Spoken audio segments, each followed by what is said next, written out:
오늘도 말씀으로 승리하시는 하루 되시길 축복합니다. 10월 5일 우리에게 주신 말씀은 고린도 후서 8장 1절부터 15절 말씀입니다. 제목은 너희가 부유하도록입니다. 하나님께서는 우리를 통해 세상이 복을 받기 원하십니다. 그래서 우리를 하나님의 복을 전하는 통로로 부르셨습니다. 주님은 우리를 통해 어떻게 복이 흘러가기를 원하시는 것일까요? 오늘 말씀을 통해 복을 전하는 축복의 통로로 쓰임받는 우리 모두가 되길 소망합니다. 첫째, 받은 은혜를 나누는 복의 통로가 되길 원하십니다. 마게도냐 교회는 주님의 크신 은혜를 받은 교회였습니다. 비록 환난의 많은 시련 가운데 있었지만 주님의 은혜는 그들에게 기쁨이 넘치게 하였습니다. 주님의 은혜가 극심한 가난 가운데 살고 있었던 그들에게 풍성한 연보를 나눌 수 있게 했습니다. 넉넉한 마음으로 베풀 수 있도록 주님의 은혜가 역사했던 것입니다. 사도 바울은 마게도냐 성도들이 할 수 있는 능력 이상의 것으로 돕고 섬겼다고 설명합니다.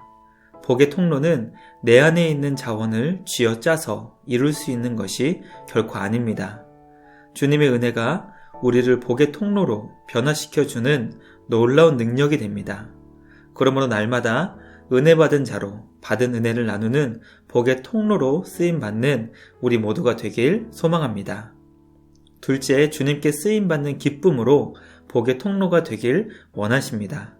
은혜를 받은 자는 주님께 쓰임받는다는 것이 얼마나 큰 특권인지 깨닫게 됩니다. 은혜 받기 전에는 자신을 하나님으로 섬기며 자기 자신만을 위하는 삶을 살 수밖에 없습니다. 왜냐하면 죄의 종으로 죄가 끌고 가는 대로 살기 때문입니다.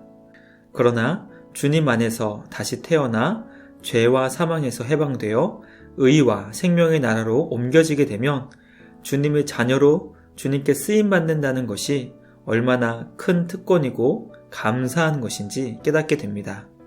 은혜로 구원을 받게 되면 자기 자신을 주님께 드리게 되고 주님의 몸된 교회에 자신을 드리게 됩니다.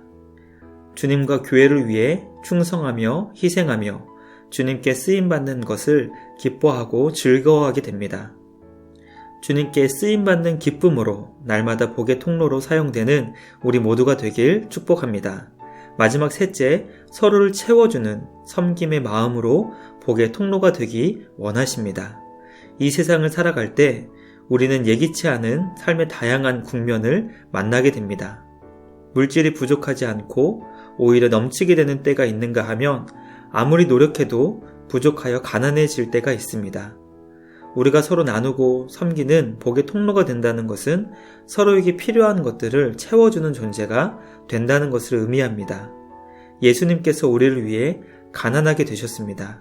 그것을 통해 우리는 구원의 놀라운 부요함을 갖게 되었습니다. 교회는 성도들이 서로 함께 있음으로 유익을 경험하는 공동체입니다.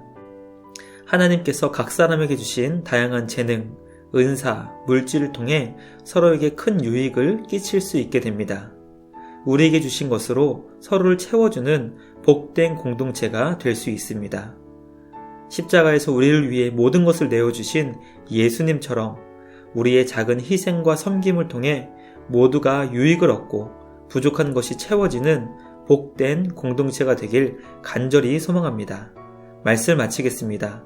오늘 우리는 주님 안에서 어떻게 축복의 통로가 될 수 있는지 살펴보았습니다. 받은 은혜를 나누는 것으로, 주님께 쓰임받는 것을 기쁨으로 여기는 것으로 복의 통로가 되는 우리 모두가 되길 소망합니다. 서로가 서로를 채워주는 섬김의 마음으로 복의 통로가 되는 우리 모두가 되길 주님의 이름으로 축복합니다. 오늘도 삶의 자리에서 주님의 복을 나누는 축복의 통로가 되는 우리 모두가 되길 간절히 소망합니다.